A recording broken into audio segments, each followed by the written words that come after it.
How can I increase participation and general awareness of financial wellness programs? How should we measure the success of these programs? I can take this one. This is kind of a three-parter, so Brian, feel free to chime in. I think as far as increasing awareness, we talked about it a little bit, hyper-personalization, right? Why do I care if it's not about me or for me? I think it's also repeated communications. This is not a one and done promotion. You can't send one email and hope that it's going to change lives. It needs to happen regularly. It needs to happen in different mediums. As far as how do we increase participation, that I could talk about that for a very long time, but I will just say you need to allocate the appropriate dollars, but even more so, allocate some type of champion. Allocate someone that will own the program and that will really promote it. And then measuring success. So measuring success is incredibly important. What I will say is this can be really difficult to track.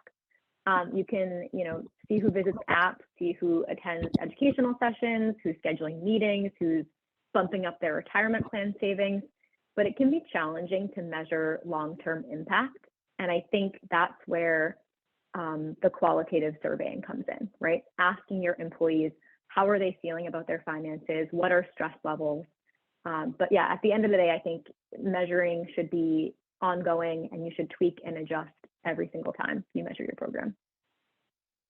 Just to add one thing onto that answer that Julia just provided is, and it kind of goes back to the idea of a champion, and I'm going to tie that into the different generations that we were talking about a few minutes ago. One of the things that I found interesting is that baby boomer generation that has a long history of being very hardworking, has a tremendous amount of knowledge to share, that are retiring more and more day to day.